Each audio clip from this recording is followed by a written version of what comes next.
हम तालीम में उनसे बहुत पीछे हैं, कम से कम 50 साल उनसे पीछे बैकवर्ड है। अमेरिका क्या कहते हैं, उनका मुल्क नहीं है इंडिया का, लेकिन अमेरिका को ऐसे जहन चाहिए, जो जहन ऐसे अमेरिका को चाहिए कि जो ज़्यादा फर्टाइल हों। इस चीज़ की बुनियाद आज नहीं हुई, ये आज नहीं है कि आज एक बंदा वहाँ पर गया और CEO बन के बैठ गया। इसकी बुनियाद पिछले 40-50 सालों से पड़ गई। वहाँ की नायब सदर बन गई है अमेरिका की, जो है वो इंडियन बनी है। साहब, पाकिस्तान के अंदर तो बात चल रही है कि शायद हमें $3 बिलियन हमसे, हमारे जो फॉरेन एक्सचेंज रिजर्व हैं वो $3 बिलियन से ऊपर चले गए हैं, तो हमारी तो बड़ी अब चीज़ें बेहतर होंगी। लेकिन वो इंडिया के नील मोहन साहब हैं, उनको उन्होंने यूट्यूब का जो है वो CEO लगा दिया है, जबकि ये तो ये भी एक बहुत बड़ी सक्सेस है इंडिया की, न द वे कि इंडियंस किस तरह अपने मुल्क का जो है वो यहाँ पे वेस्ट में आके एक चेहरा मोहरा बने हुए हैं। दूसरी तरफ से तार साहब, अमेरिकन ने ये हिंदुस्तान के जो कंप्यूटर सॉफ्टवेयर में जो उसकी महारत है इसके बारे में, और उसमें हमने ये भी बताया था कि कई सिलिकॉन वैली की जो बड़ी बड़ी कंपनियां हैं उनके जो चीफ एग्जीक्यूटिव ऑफिसर्स हैं वो हिंदुस्तानी निज़ाद हैं। भले इस वक्त वो अमेरिकन सिटीजन्स हैं, लेकिन they originally belong to India and they still have got their roots in India.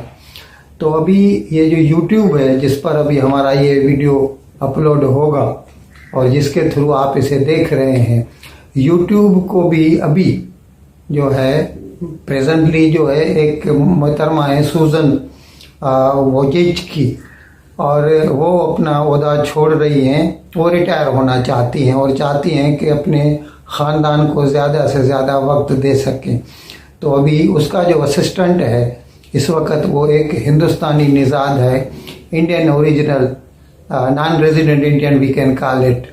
उसका नाम है नील मोहन। वो नील मोहन साहब उससे चार्ज लेंगे। और एजुकेशन सिस्टम को तो देखें कि उनकी जो शरह खानदगी है वो कहाँ पे है और हमारी कहाँ पे है। अब ये नील मोहन जो YouTube के नए CEO बने हैं, किस तरीके से आप देखते हैं? इससे ऑब्वियसली जैसे जैसे CEO बढ़ते जाएंगे इंडिया के, इससे इंडिया को ज़्यादा फ़ायदा नहीं होगा? डेफिनेटली होगा, डेफिनेटली होगा। अगर खुदा ना खास्ता जो मुआशी हालात बन गए हैं, इंडिया ने हमला किया तो हम सारे उनके कलावे में आ जाएंगे और कहेंगे कि ये इंडिया ही है, पाकिस्तान ख़त्म है। अरे ये हमारा मुल्क जा किस तरफ रहा है? तबाही की दहाने की तरफ ये बिल्कुल पहुँच चुका है। बस एक अगर ठुड्डा अमेरिका ने मार दिया ना तो ये ख़त्म हो जाएगा। ऐसी बात नहीं है कि पाकिस्तान उनका मुकाबला नहीं कर सकता। मुकाबला तो अफगानिस्तान में ने भी अमेरिका का किया है और पूरी दुनिया के मुल्कों का किया है। वो तो हमसे भी ज़्यादा गए गुजरे थे। जो मुकाबला है वो रब की साथ करवाती है, इंसानों के बस में नहीं है। हमें ये ज़रूर सोचना चाहिए कि अगर उनका नक्शे कदम बेहतर है तो हम उसके ऊपर चलें। अस्सलाम वालेकुम। जी वालेकुम सलाम। आपका नाम? Sajid Bloch advocate. सर आपका क्या नाम है? मेरा नाम फरीद है जी। सर मेरा आज आपसे क्वेश्चन ये है, यूट्यूब का आज नया CEO जो है वो मुंतखब हुआ है और उसका नाम जो है वो नील मतलब है इंडियन ओरिजिन से उसका ताल्लुक़ है। क्या वजह है? अगर देखा जाए तो गूगल का CEO भी एक भारत से ताल्लुक़ रखता है, माइक्रोसॉफ्ट का CEO भी भारत से ताल्लुक़ रखता है, अब यूट्यूब का भी जो हायर हुआ है वो एक भारत से ताल्लुक़ रखता है। और यहाँ पर अगर देखा जाए तो स्कूल बंद किए जा रहे हैं, जो छोटे छोटे बच्चे हैं वो शदीद गर्मी में सड़कों पे आके बैठ रहे हैं। क्या वजह लगता है कि हमारी तालीम में प्रायोरिटी स्टार्ट से ही क्यों नहीं रही? पहले इन्होंने ये जो मौजूदा इम्पोर्टेड हुकूमत है, इसने सबसे पहले तो अवाम का जो नवाला छीना है। ये महंगाई के नाम पे आए थे, महंगाई को ख़त्म करने के लिए आए थे और इन्होंने उससे कई गुना ज़्यादा जो है महंगाई कर दी है। अब जो बच्चों की तालीम पे इतना बड़ा जिन्होंने रात को जो ये शब खून मारा है स्कूल के ऊपर, ये एक स्कूल नहीं है। अब आइंदा नेक्स्ट आप देखेंगे ये कई और स्कूलों पे भी इस तरह के हमले करेंगे।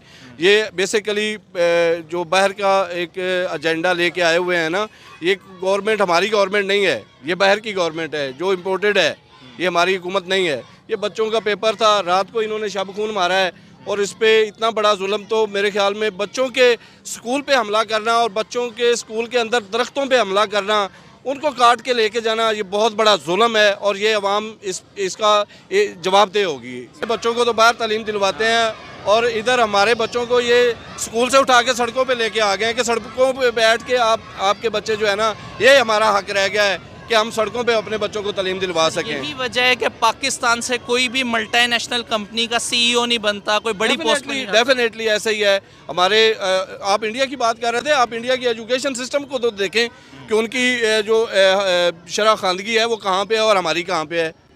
हमारे पास तो ये अवाम जो है बेचारी, उनके पास तो रात को खाने के जो है ना नवाला, उसके लिए उनको समझ नहीं आ रही होती कि हमने खाना कहाँ से है। अब ये नील मोहन जो यूट्यूब के नए सीईओ बने हैं, किस तरीके से आप देखते हैं इससे? ऑब्वियसली जैसे जैसे सीईओ बढ़ते जाएंगे इंडिया के, इससे इंडिया को ज़्यादा फ़ायदा नहीं होगा? डेफिनेटली होगा, डेफिनेटली होगा। और हम तालीम पे उस तरफ पीछे रह जाएंगे, पीछे रह जाएंगे। कितना नुकसान होगा? बहुत ज़्यादा नुकसान है। मैं तो कहता हूँ कि अगर खुदा ना खास्ता जो मुआशी हालात बन गए हैं, इंडिया ने हमला किया तो हम सारे उनके कलावे में आ जाएंगे और कहेंगे कि ये इंडिया ही है, पाकिस्तान ख़त्म है। ये हालात पैदा हो चुके हैं माजरत के साथ। सर मुझे ये बताएं कि स्कूल बंद हो रहे हैं, कल मिनी बजट आया, मुर्दों के ऊपर, कब्रों पे टैक्स लगाया जा रहा है। जिंदा तो टैक्स दे ही रहे थे, अब मुर्दों के ऊपर टैक्स लगाया जा रहा है। ये हमारा मुल्क जा किस तरफ रहा है? तबाही की दहाने की तरफ ये बिल्कुल पहुँच चुका है। बस एक अगर ठुड्डा अमेरिका ने मार दिया ना तो ये ख़त्म हो जाएगा।